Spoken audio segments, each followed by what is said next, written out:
चलिए वीडियो को स्टार्ट करते हैं बिना बकवास करते हुए, ठीक है। चलिए, यहाँ पे पहला क्वेश्चन यहाँ पे क्या कह रहा है, यहाँ पे बोल रहा है कि एनईपी 2020 के अनुसार भाषा के शिक्षण के प्रमुख उद्देश्य क्या है? परीक्षण के अंक बढ़ाना, मूलभूत संरचना के एवं संख्यात्मक विकसित करना, या केवल व्याकरण सिखाना, या केवल पाठ्य पुस्तक पूर्ण करना। जल्दी बताओ इसका आंसर क्या होगा दोस्तों, जल्दी बताओ इसका आंसर क्या होगा। तो ये सभी ने आंसर सही लगाया है कि मूलभूत संरचना तक संख्यात्मक विकसित करना, आंसर बी है, ठीक है। चलिए अब आगे बढ़ते हैं और अगला क्वेश्चन करते हैं और 30 में 30 लाते हैं, ठीक है। तो यहाँ पे दूसरा क्वेश्चन आ चुका है और दूसरा क्वेश्चन यहाँ पे कह रहा है कि भाषा के क्लास फॉर्मेटिव असेसमेंट का मुख्य उद्देश्य क्या है?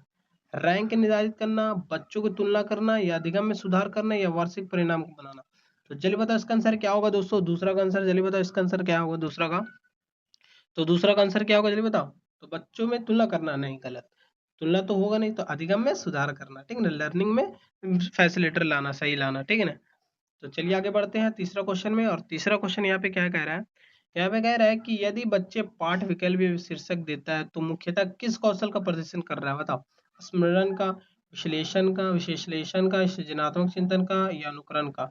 तो तीसरा का जल्दी बताओ इसका आंसर क्या होगा गाइस। तो तीसरा का आंसर क्या होगा, सृजनात्मक क्रिएटिविटी चिंतन का, ठीक है। आंसर क्या होगा तीसरा का, सी होगा। चलिए दोस्तों अब आगे बढ़ते हैं और अगला क्वेश्चन देखते हैं चौथा का, और चौथा यहाँ पे क्या कह रहा है, यहाँ पे कह रहा है कि शिक्षक बच्चे किसी भी कहानी को अपने शब्दों में दोबारा लिखने को कहता है, तो यह किस कौशल का विकसित कर रहा है, बताओ। रटने की क्षमता, पुण्य संचरण अभिव्यक्ति, या अनुशासन का, या वर्तनीय अभ्यास का। चौथा को आंसर जल्दी बताओ इसका आंसर क्या होगा गाइस। तो सबने ऐसा पुनर्संचरण, पुण्य संरचना के अभिव्यक्ति का आंसर क्या होगा, बी होगा, ठीक है। चलिए अब आगे बढ़ते हैं और अगला क्वेश्चन देखते हैं दोस्तों, ठीक है। चौथा क्वेश्चन हो चुका है और पांचवा क्वेश्चन पे आ चुके हैं। और पांचवा क्वेश्चन यहाँ पे कह रहा है कि भाषा शिक्षण के असेसमेंट एज लर्निंग, ऐसा असेसमेंट एज लर्निंग का किस पर बल देता है, तो शिक्षक के द्वारा मूल्यांकन, आत्म मूल्यांकन एवं चिंतन, या केवल लिखित परीक्षा, या ग्रेड। तो पहले उससे पहले मैं एक बात बता देता हूँ, असेसमेंट एज लर्निंग होता है, एज लर्निंग, फॉर लर्निंग, और ऑफ लर्निंग, ठीक है ना। तो ऑफ लर्निंग जो होता है ना, ये एक समेटिव असेसमेंट होता है, ठीक है ना, समेटिव असेसमेंट होता है जो कि निगेटिव में आता है। और जो एस के लिए खुद के लिए, फोर भी खुद के लिए, ठीक है ना। तो इसका आंसर क्या होगा, आत्म मूल्यांकन चिंतन, बी होगा आंसर, ठीक है ना। इसके बारे में समझ गए होगा, मैं तो क्लियर कर दिया हूँ, ये तो आपको पता चल गया होगा। चलिए अब आगे बढ़ते हैं और अगला क्वेश्चन देखते हैं। 27 क्वेश्चन पे आ चुके हैं और 27वां क्वेश्चन यहाँ पे कह रहा है कि किसी भी बच्चे के द्वारा की गई त्रुटियां यह दर्शाता है कि बच्चे असफल है, बच्चे सीखने में की प्रक्रिया में सक्रिय है, बच्चे कमजोर है, बच्चे ध्यान नहीं देता। तो चलिए बताओ इसका आंसर क्या होगा सिक्स का। तो सिक्स का आंसर क्या होगा, बच्चे सीखने में प्रक्रिया में सक्रिय है, तभी बच्चे गलतियां कर रहा है, ठीक है। चलिए आगे बढ़ते हैं और अगला क्वेश्चन देखते हैं, ठीक है। तो यहाँ पे कह रहा है बहुभाषी रिलेटेड है, ठीक है। यहाँ पे क्या है, बहुभाषी रिलेटेड है। यहाँ पे कह रहा है, अब कह रहा है बहुभाषिकता के एनबी 2020 किस पे रूप में देखा गया, बाधा के रूप में, अतिरिक्त बोझ के रूप में, या संसाधन के रूप में, या अनुशंसा समस्या के रूप में। तो चलिए बताओ इसका आंसर क्या होगा दोस्तों। और देखता हूँ कि सबसे पहले आंसर कौन लगाता है, कौन है, संसाधन के रूप में। बहुत अच्छी बात है, सबने आंसर सही लगाया, सातवां का होगा क्या, सी होगा, ठीक है। चलिए आगे बढ़ते हैं और अगला क्वेश्चन देखते हैं, ठीक है। आठवां क्वेश्चन पे चलते हैं और आठवां क्वेश्चन यहाँ पे क्या कह रहा है, यहाँ पे कह रहा है कि भाषा सीखने में कंसेप्चुअल लर्निंग का अर्थ है रटना, वास्तविक जीवन से जोड़कर सिखाना, या केवल पुस्तक पढ़ाना, या परीक्षा तैयार करना। तो केवल तो होगा नहीं, परीक्षा के लिए सिर्फ नहीं पढ़ाना, रटना तो बच्चों का है नहीं, तो इसका आंसर क्या होगा, सी बी होगा। वास्तविक जीवन, जैसे कि कोई ऐसा जीवन चल रहा है, बच्चों खेल रहा है, उसी का जीवन रिलेटेड यहाँ पे वास्तविक जीवन से उसको जोड़कर पढ़ाना सिखाना कोई चीज भी, ठीक है। चलिए अब आगे बढ़ते हैं और अगला क्वेश्चन चलते हैं। तो यहाँ पे 9वां क्वेश्चन पे यहाँ पे क्या पूछ रहा है, तो देख सकते हो दोस्तों कितना बार पूछा गया है, निम्न में से कौन सा गतिविधि हॉट्स को बढ़ाता है। हाई ऑर्डर थिंकिंग रिलेटेड कितना क्वेश्चन पूछा गया है, देख सकते हो, बहुत इंपॉर्टेंट क्वेश्चन है, ठीक है। तो जल्दी बताओ इसका आंसर क्या होगा, परिभाषा को याद करना तो नहीं, शब्द को लिखना नहीं, किसी समस्या को अनेक समाधान बनाना मतलब बताना, ये ठीक है। तो आंसर क्या होगा, सी होगा, ठीक है। इस तरह से आप काटना सीख जाओ तो आप आंसर आसानी से निकाल लोगे, ठीक है। अब यहाँ पे पोर्टफोलियो रिलेटेड क्वेश्चन है। अब क्या करें, पोर्टफोलियो का असेसमेंट मुख्य उद्देश्य क्या है, बताओ। रैंकिंग, वार्षिक परीक्षा, या सीखने में प्रगति रिकॉर्ड, या अनुशासन बनाएगा, चलिए बताओ।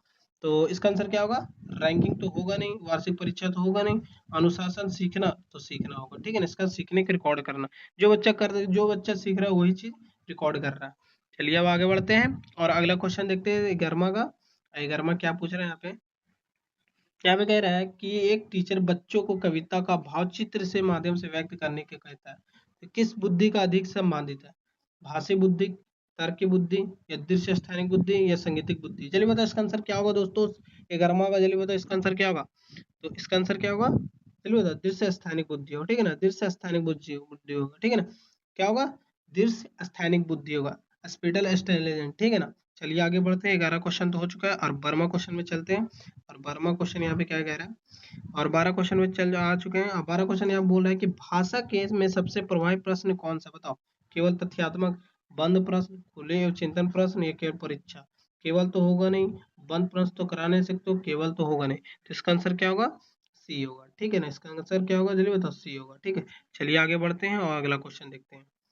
और 13 क्वेश्चन में आ चुके हैं, और 13 क्वेश्चन यहाँ पे क्या कह रहा है, अब कह रहा है कि यदि टीचर विद्यार्थियों को स्वयं प्रश्न बनाने के लिए कहता है तो युवा क्या विकसित कर रहा है, बताओ। निष्क्रिय अधिगम, आलोचनात्मक चिंतन, या केवल स्मृति मेमोरी, या अनुकरण। अनुकरण कॉपी तो करना नहीं है, केवल स्मृति मेमोरी ने, निष्क्रिय अधिगम नहीं होगा। इसका आंसर क्या होगा, जल्दी बताओ। आलोचनात्मक चिंतन होगा, ठीक है, आंसर होगा बी होगा, ठीक है, आंसर क्या होगा, बी होगा। चलिए दोस्तों आगे बढ़ते हैं और अगला क्वेश्चन देखते हैं, 14 का।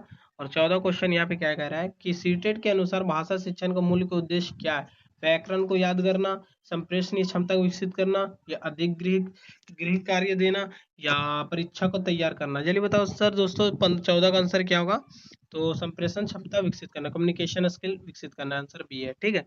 चलिए आगे बढ़ते हैं और अगला क्वेश्चन देखते हैं, 15 का। और 15 क्वेश्चन आ चुके हैं, स्कूल फोल्डिंग रिलेटेड, वाइगोस्की के रिलेटेड है। तो यहाँ पे स्कूल फंडिंग के संबंध किससे, बताओ। दंड से, सहयोग द्वारा अधिगम, या रैंकिंग से, या अनुकरण। तो कॉपी तो करना नहीं है, रैंक भी नहीं देना है, न दंड बच्चों को देना है। तो बच्चों को यहाँ पे फैसिलिटेटर बनाना है, तो सहयोग अधिगम करवाना है, ठीक है ना। इसका आंसर होगा बी होगा, ठीक है ना, मदद करना है। चलिए अब आगे बढ़ते हैं और अगला क्वेश्चन देखते हैं, 16 का। और 16 क्वेश्चन यहाँ पे क्या कह रहा है, यहाँ पे कह रहा है कि भाषा, थोड़ा सा और ऊपर कर लेते हैं, फिर डी भी ऑप्शन दिख जाएगा, और दिख रहा है, देख सकते हो, दिख रहा होगा अब। तो यहाँ पे कह रहा है कि भाषा के क्लास में बच्चों को चर्चा करने का अवसर देने से क्या विकसित होता है। केवल स्मृति, सहयोग एवं अभिव्यक्ति, या अनुशासन, या रटना। तो जल्दी बताओ इसका आंसर क्या होगा दोस्तों, जल्दी बताओ इसका आंसर क्या होगा। तो सहयोग एवं अभिव्यक्ति होगा, आंसर क्या होगा, बी होगा, ठीक है, आंसर क्या होगा, बी होगा। चलिए अब आगे बढ़ते हैं और अगला क्वेश्चन देखते हैं, 17 का। और 17 क्वेश्चन पे आ चुके हैं दोस्तों, तो प्लीज हमारे चैनल को सब्सक्राइब कर लो, लाइक कर लो जल्दी से, लाइक बहुत कम है, ठीक है ना, लाइक करो जल्दी जल्दी। और यहाँ पे चलिए देखते हैं, यहाँ पे रीडिंग और बिटवीन द लाइन्स ऑफ मुख्यतः कौशल संबंधित है। प्रत्येक जानकारी पहचान, अनुमान व्याख्या करना, या शब्द याद करना, या वर्तनी को सुधारना। वर्तनी को सुधारना नहीं, शब्द को याद तो करना नहीं है। तो चलिए बताओ इसका आंसर क्या होगा 17 का, और देखता हूँ कि 17 का आंसर सबसे पहले कौन लगाता है, प्रत्येक जानकारी को पहचान करना होगा नहीं, तो इसका आंसर क्या होगा, अनुमान एवं व्याख्या करना, ठीक है ना, अनुमान एवं व्याख्या करना। चलिए अब आगे बढ़ते हैं और अगला क्वेश्चन पे चलते हैं, 18 का। और 18 क्वेश्चन पे यहाँ पे क्या कह रहा है, अब कह रहा है कि समावेशी भाषा के क्लास के सबसे महत्वपूर्ण उद्देश्य क्या है। केवल मधुमेह के बच्चों पर ध्यान देना, सभी बच्चों को सहभागिता सुनिश्चित करना, या प्रतिस्पर्धा बढ़ाना, या केवल रैंक देना। केवल रैंक तो देना है नहीं, प्रतिस्पर्धा कंपटीशन नहीं, केवल मधुमेह बच्चों पर ध्यान नहीं, तो इसका आंसर क्या होगा जल्दी बताओ। बस सभी बच्चों को सहभागिता सुनिश्चित करना, इसका आंसर बी होगा, ठीक है। चलिए दोस्तों अब आगे बढ़ते हैं और अगला क्वेश्चन पे आप चलते हैं। यहाँ पे 19 क्वेश्चन पे आ चुका हूँ, 19 क्वेश्चन पे देखता हूँ कि क्या यहाँ पूछ रहा है कि भाषा के सीखने के सबसे स्वाभाविक माध्यम क्या है, बताओ जल्दी से। व्याख्या करना, अर्थपूर्ण संवाद, या लिखित परीक्षा, या रटने की प्रक्रिया। रटना तो होगा नहीं, लिखित परीक्षा तो होगा नहीं, व्याख्या लेक्चर तो देना है, लेक्चर किस में होता है, बीए में होता है, ये 12 के बाद ही लेक्चर स्टार्ट होता है। तो अर्थपूर्ण संवाद करना, ठीक है ना, बातचीत करना आपस में। तो चलिए आगे बढ़ते हैं और अगला क्वेश्चन देखते हैं। और 20 क्वेश्चन पे आ चुका हूँ, और 20 क्वेश्चन पे यहाँ पे क्या कह रहा है कि मीटा कोग्निटिव, ठीक है ना, यहाँ पे क्या कह रहा है, मीटा कोग्निटिव के अर्थ क्या है, बताओ। अधिक अभ्यास कराना, या अपने सीखने में चिंतन करना, या अनुकरण करना, या लिखने के लिए अभ्यास करना। तो ये मैंने पहले बताया था, और देखता हूँ कि कौन भाई आप सबसे आंसर पहले देता है। तो सभी ने आंसर सही लगाया, सबको मतलब याद है आंसर, ठीक है ना। तो अपने अपने सोच के बारे में सोचना, ठीक है। चलिए अब आगे बढ़ते हैं और अगला क्वेश्चन देखते हैं, 21 क्वेश्चन का। और 21 क्वेश्चन यहाँ पे क्या कह रहा है, यहाँ पे कह रहा है कि टीचर द्वारा बच्चों को वास्तविक समाचार पत्र पढ़ना किसका उदाहरण है। पारंपरिक शिक्षण, पारंपरिक सामग्री उपयोग, अनुकरण, रटने की प्रक्रिया। तो दोस्तों जल्दी बताओ आंसर क्या होगा 21 का, जल्दी बताओ। तो इसका आंसर क्या होगा, प्रमाणिक सामग्री का उपयोग होगा, आंसर क्या होगा, बी होगा, ठीक है, आंसर क्या होगा दोस्तों, बी होगा। चलिए आगे बढ़ते हैं और अगला क्वेश्चन देखते हैं। तो जल्दी जल्दी प्रैक्टिस सेट लगाया करो दोस्तों, और 30 में 30 लगाया करो, और कमेंट में ये बताओ कि आपका कितना बन रहा है। यदि कोई बच्चे पाठ को अपने अनुभव से जोड़ता है तो यह किससे सिद्धांत से संबंधित है, बताओ। व्यवहारवाद, रचनावाद या परिपक्वतावाद या अनुकरण सिद्धांत। तो दोस्तों जल्दी बताओ इसका आंसर क्या होगा। और देखता हूँ कि सबसे पहले आंसर कौन लगाता है। तो इसका आंसर क्या है, बी है, ठीक है ना। इसका आंसर क्या है, रचनावाद है, क्रिएटिविटी है, ठीक है ना। तो चलिए आगे बढ़ते हैं। 22वां क्वेश्चन तो हो चुका है और 23वां क्वेश्चन पे पहुंचने वाले हैं। और 23वां क्वेश्चन यहाँ पे कह रहा है कि पीर असेसमेंट का मुख्य लाभ क्या है। मतलब पीर ग्रुप का प्रतियोगिता, आत्मचिंतन और सहयोग, या केवल अंक बढ़ाना, या टीचर के ये कार्य कम करना। टीचर का कार्य तो यहाँ कम करने का बात ही नहीं कर रहा। केवल तो अंक दे नहीं सकते आप, प्रतियोगिता बच्चों के अंदर कंपटीशन भी नहीं करा सकते हो। अगर काटने आ गया तो अपने ही आंसर निकाल सकते हो। आत्मचिंतन और सहयोग करना, ठीक है, आसानी से। चलिए अब आगे बढ़ते हैं और अगला क्वेश्चन देखते हैं कि 24 का आंसर क्या पूछ रहा है। यहाँ पे कह रहा है कि भाषा के क्लास में रोटियों का सुधार सर्वोत्तम तरीका क्या, बताओ। सार्वजनिक आलोचना, दंड देना, या रचनात्मक प्रतिपुष्टि देना, या रोटियों का अनदेखा करना। तो दोस्तों 24 का आंसर जल्दी बताओ इसका आंसर क्या है। तो सबने आंसर क्या है, रचनात्मक प्रतिपुष्टि देना, सही है आंसर।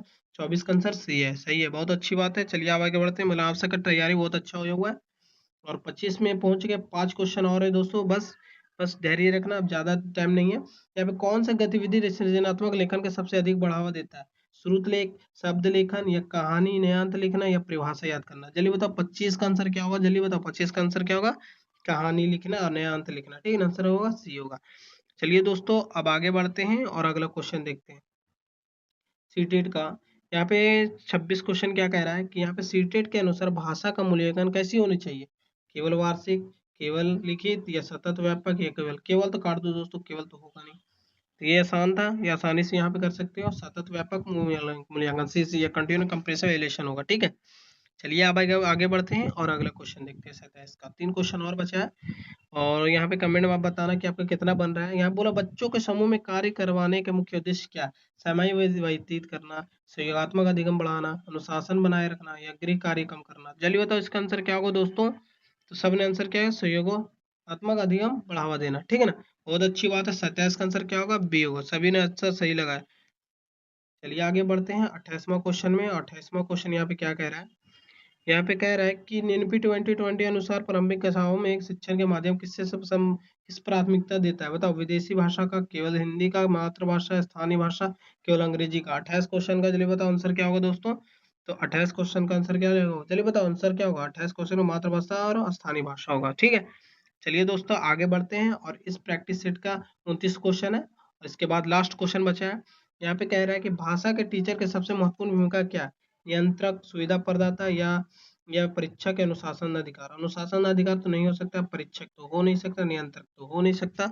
बोले इसका आंसर क्या होगा, सुविधा प्रदाता, मतलब फैसिलिटर है। टीचर एक फैसिलिटर होता है, ठीक है ना, याद रखना, टीचर एक फैसिलिटर, सुविधा। इसको मारना बच्चों को नहीं चाहिए, ठीक है।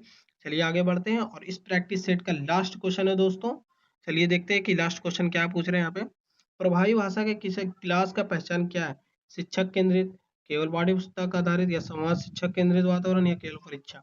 जल्दी बताओ इसका आंसर। और ये आंसर आप कमेंट में बताना दोस्तों कि बस कमेंट में आप बताना कि इसका आंसर क्या होगा। अगर आपको ये वीडियो पसंद आए तो प्लीज हमारे दोस्तों को शेयर कर देना अपना, और लाइक करना, चैनल को सब्सक्राइब करना। मिलते हैं फिर नेक्स्ट टॉपिक के साथ, तब तक के लिए टेक केयर, बाय बाय।